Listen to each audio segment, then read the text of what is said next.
What's good, YouTube? It is your boy Svenny-D coming at you with some God of War on PS4. And today, people, we are going to be touching on my first impressions, my review. So far, I'm probably about 4 hours into this game. Right from the get-go, it blew my mind. Then I had some concerns, but after I played through the first couple of hours, which is more or less a tutorial portion of the game, showing you all the different features, I'm in love. I'm amazing.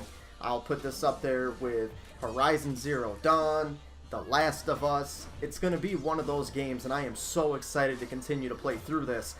Before we get started on my channel, I am going to be streaming periodically every couple of days with this game, so definitely feel free to pop in there, check it out, let me know what you guys think.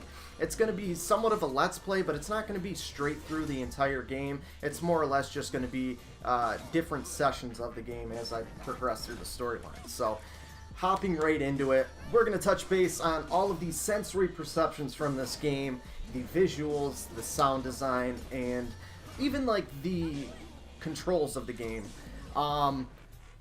There's really not even much that needs to be said. This game looks absolutely beautiful. And like I previously said, for me personally, it's very Horizon Zero Dawn-esque. It looks absolutely incredible. The lighting peeking through the mountains throughout the map. Everything is just absolutely beautiful. I'm playing this game on a PlayStation 4 Pro, but I really don't think it matters whether you're playing it on a regular PlayStation 4 or the Pro version. It's gonna look incredible. Going into the sound design, now this is one of the bigger portions for me personally that I really like about this. One thing that really sticks out is as you're walking through the woods in the beginning of the game, you can kind of hear wind ruffling through the leaves, you can hear birds off in the distance, deer walking through the woods.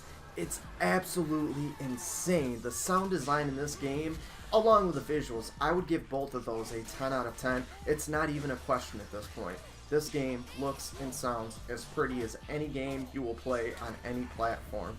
So moving on to the combat system, there are three main aspects to the combat system right off the gate. You can use hand-to-hand combat, you can use Leviathan's Axe, or you can use Ardius, which is a personal favorite of mine. Using the hand-to-hand combat is really helpful when you're working on smaller enemies. What you'll notice is there's actually a secondary stun meter on the enemies, so if you use hand-to-hand combat and you fill up the stun meter, you'll get a prompt on the screen to press R3, and Kratos will use a badass finishing move, similar like we'll call it a fatality, to take out one of the enemies. The second one is Leviathan's Axe. Absolutely awesome. One of my favorite things to do is to throw this axe at an enemy, stick them in the head, and recall it. The fact that you can recall this thing like Thor's hammer is just one of the coolest features that they put in this game thus far, at least as far as I've gone through it. And then the third is Ardius himself. He is an absolute beast in this game. I love when you come across some of the enemies with a purple bar above their head. If you get hit once, you're done. Ardius will sit there, get the shit kicked out of him like 15 different times, but he never stops getting back up. So Kratos could probably learn a thing or two from his son. But it's really useful and helpful in game. As you progress through, you'll unlock different skills and abilities for each of them. And Ardius actually can assist you in combat. So one of the abilities you'll find are where he can go and gather health shards for you. If you are getting low on health, getting your ass kicked, one of the ways I use him the most is to take aggro off of myself. If I need to get out of combat for a minute because I'm just about to die, I need to, take a deep breath, regroup myself. I'll use Ardius to blast him with a few arrows to get the aggro onto him, fall back, get my health up, whatever I need to do, and then run back into battle. But Ardius is an awesome addition to the combat system. Next, we'll be touching base on the skills and customization within the game. As you open up the menu, you can see weapons, armor, skills, moving onto the map, so on and so forth. Going through the weapons first and foremost, so you have Leviathan's Axe and the Talon Bow. You can upgrade the strength and level of these weapons individually. You can see this is fairly early on. The axe is only at level 2, as is the Talon Bow. As you upgrade them, obviously the strength will increase, and also what will increase are the runics, of the level of the runics that you can apply to the weapons. Just for two examples, so this is Heals Touch, an extremely quick burst of energy that interrupts and knocks back all enemies. And Evaldi's Anvil, a devastating area of effect attack that freezes all enemies caught in the blast radius. So these are actually different attack abilities that you can use in-game. You'll find, I've already, in the first 4 hours of playing this, I've already seen a ton of different runics that you can apply to these weapons. So really, you can apply the ones that play to your playstyle the best. Moving on to the armor, man, my voice is really taking a shit today. You can see the armor that I have right now. These are all boar hide pieces. Initially, you'll start with Exile armor, which is just shit. That's the base level armor that you'll start the game with. I've moved up to the boar hide. Really not too much crazier, but just a little bit better attributes with strength and defense. So you have the shoulder guard, the bracers, and your hide belt. And then down here, you have a talisman. So this activate immediately after being hit to recover faster. Also has a passive effect that increases the timing window on parries and greatly increases defense when blocking.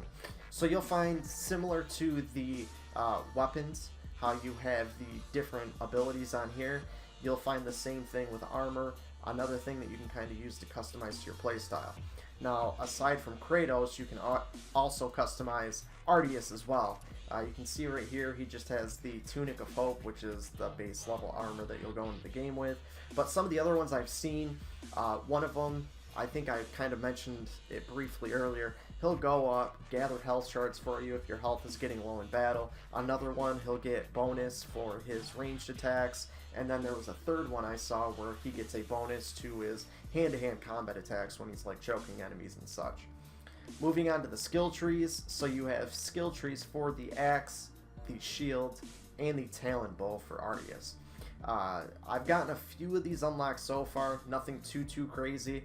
You can see the categories are broken down into ranged and close combat for the axe, shield combat, and rage combat for the shield. And then, whoops, my apologies, magic combat, which I haven't touched on at all, or I haven't unlocked anything at all, and then expert combat for Arceus. Just to look at a few of the ones, this is teamwork. Arceus will help Kratos when enemies are in certain vulnerable states, or when Kratos is attacked. While Arceus is choking an enemy, he can perform a combo move if Kratos launches or hits the enemy far away. To the axe, so here's one right here. Hold R2 for a brutal cleaving axe attack that deals massive damage. I absolutely love this attack. It is badass, and you just absolutely wreck dudes with this thing. Grinding Storm. Hold R1 for an axe attack that hits enemies multiple times and locks them down. So it's really cool, in my opinion, how they actually broke down the skill section for each individual, you know, now I don't want to say each individual weapon because you have the shield in there, but for the axe, the shield, and the talon bow, and then for each character individually. So you can see that there is a ton of customization in this game. It's just mind-boggling how much there really is to it. I could see it taking hours and hours and hours of gameplay just to figure out which setup or which combination of different abilities and skills really complement your playstyle the best. They absolutely knocked this portion out of the park as well. Aside from all that, there is a ton of content in this game. You have a ton of story missions, a lot of in-game lore. There's a lot of really challenging puzzles also that you have to work through to be able to access different treasures in different areas of the game. For any game that you could probably purchase in 2018, I'll compare this to Far Cry 5, right? Because Far Cry just came out. I played Far Cry for about a week. I forced myself through it. I beat it, and I probably didn't even do more than 50% of the side missions. This game, I've been playing, I got like 4 or 5 hours into it, and I feel like I've just barely grazed the surface. Initially, I almost thought that the game was somewhat linear, and I don't want to say that I was disappointed, but I was kind of surprised because I was expecting more of an open world feel to it. But after you get through those first couple of hours, which are really more or less the tutorial portion of the game, the world opens up and you really do have the freedom and flexibility to go and play the game in any manner that you would like to. If you want to just explore and get treasures, you can do that. You can decide to stick with the main storyline, do some side missions. You meet a lot of cool people in the world as you are exploring or completing these missions, so the possibilities are endless. You will definitely get the most bang for your buck compared to anything, any game. Fortnite, give me a break. Call of Duty, come on now. Far Cry 5, I don't even want to get into that. But anyways, guys, let me know what you think. As I progress through the game, I'll definitely share some of the cool things I encounter. If you guys have any questions or anything that you would like to see specifically, definitely let me know in the comments below. And depending on how popular these videos are, maybe we'll do a more thorough review towards the end of the game. As I said previously, we will be doing a lot of streams on Twitch and YouTube. You can find my links in the comments below. And what I'm going to start doing too is a weekly giveaway for different things, you know, whether it be gift cards for PlayStation, for Xbox, for Amazon, stuff like that. Nothing major. This isn't a plore to, hey, come and watch my videos because I'm going to give you free shit. This is, hey, I'm in a good point in my life, I have more than I need, so why not give back to other people? Whether it's people I know, don't know, it's all good in the hood. But anyways, guys, I hope you enjoyed this video. Like I said, let me know what you think in the comments below. And until next time, this is Svenny-D coming at you with some God of War on PS4. And I will catch y'all later. Peace!